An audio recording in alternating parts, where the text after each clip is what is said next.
हरे कृष्ण कृष्ण कृष्ण हरे हरे, हरे राम राम राम हरे हरे। सभी भक्तों का हमारे YouTube चैनल पर स्वागत है।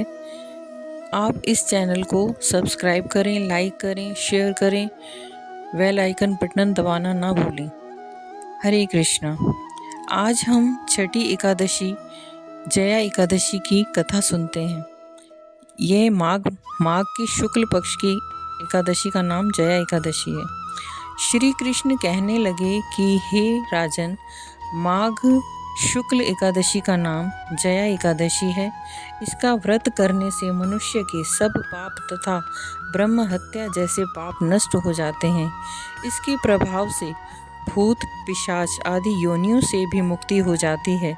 कभी प्रेत योनि में नहीं आना पड़ता। अब मैं जया एकादशी की महिमा की कथा सुनाता हूँ।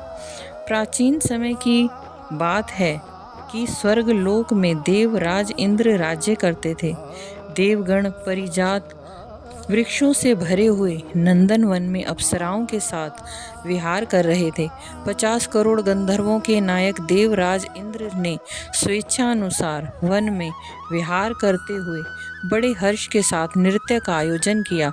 उसमें गंधर्व गान कर रहे थे, जिसमें पुष्पदंत, चित्रसेन तथा उसका पुत्र ये 3 प्रधान थे।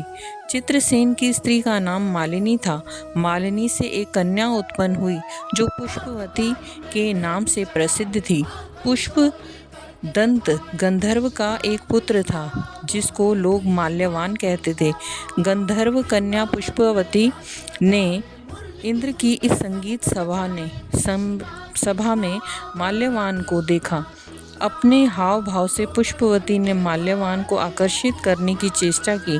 माल्यवान भी पुष्पवती के रूप पर मोहित हो गया और गायन के सुरताल भूल गया। संगीत की लय टूट गई। संगीत प्रेमियों को यह सब बहुत बुरा लगा। ये दोनों भी इंद्र की सभा में नृत्य करने के लिए आए थे। इन दोनों का गायन हो रहा था। इसके साथ अप्सराएं भी थी। परस्पर अनुराग होने के कारण ये दोनों मोह के वशीभूत हो गए। चित्त में भ्रांति आ गई, इसीलिए वे शुद्ध गान न गा सके। कभी ताल भंग हो जाती और कभी गीत बंद हो जाता था। संगीत की लय टूट गई और संगीत का सारा आनंद बिगड़ गया। सभा में उपस्थित सभी देवों को बहुत बुरा लगा और यह देख देवराज इंद्र भी कुपित हो गए। संगीत तो एक पवित्र कला और साधना है। इस साधना को भ्रष्ट करना अपराध है। इस बात से इंद्र को क्रोध आ गया। अपना अपमान समझने से इंद्र ने पुष्पवती और माल्यवान को श्राप दे दिया और कहा, मूर्खों, तुम दोनों को धिक्कार है। तुम लोग पतित हो क्योंकि तुमने मेरी आज्ञा भंग की है। संगीत साधना की पवित्रता को नष्ट करने वाले माल्यवान और पुष्पवती, तुम दोनों ने सरस्वती की पूजा में विघ्न डाला है। अतः तुम्हें अब मृत्यु लोक में जाना होगा। तुमने गुरुजनों की सभा में संयम से रहने के नियम को तोड़ा है और लज्जाजनक प्रदर्शन करके गुरुजनों का अपमान भी किया है। इसीलिए अब तुम्हें देवलोक का निवास नहीं मिल पाएगा।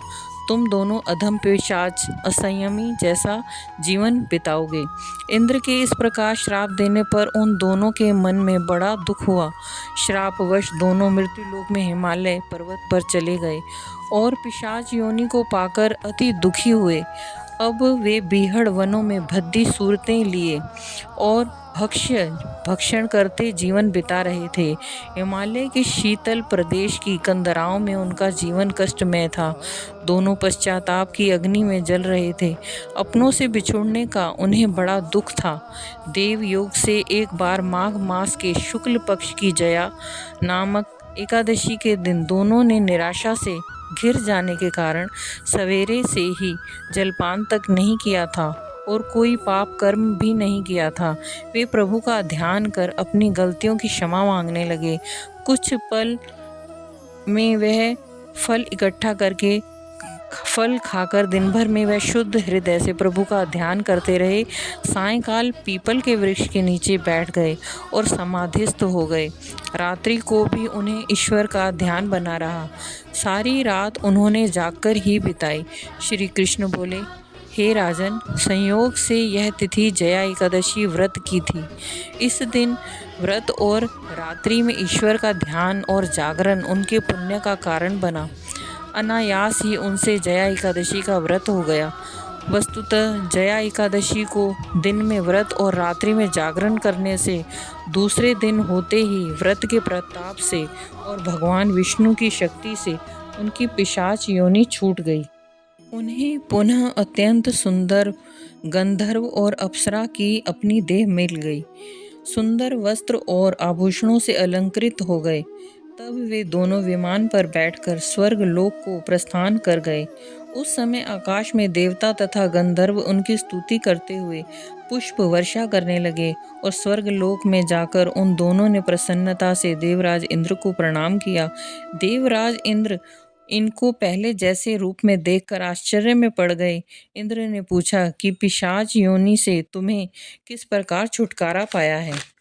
अपनी भूल पर पछतावा हुआ और बड़ी विनम्रता से प्रणाम कर माल्यवान बोला कि हे देवेंद्र, भगवान विष्णु की कृपा और जया एकादशी के व्रत के प्रभाव से हमारी पिशाच देह छूटी है।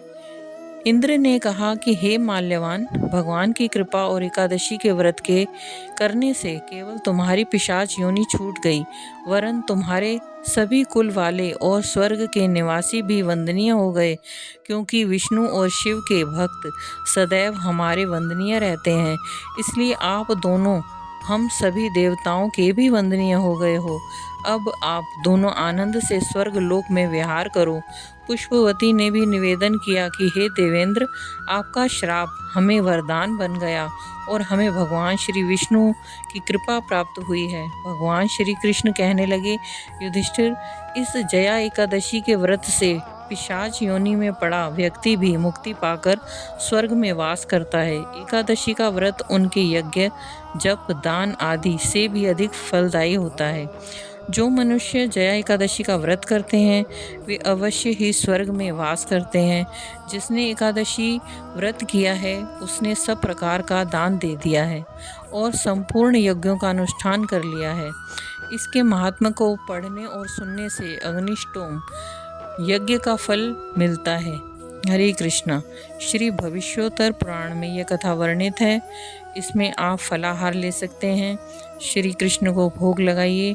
इस व्रत में आप गोंद गिरी के पाठे यानी कि ग्वार पाठे का सागार ले सकते हैं। दूध से बनी मिठाइयाँ ले सकते हैं।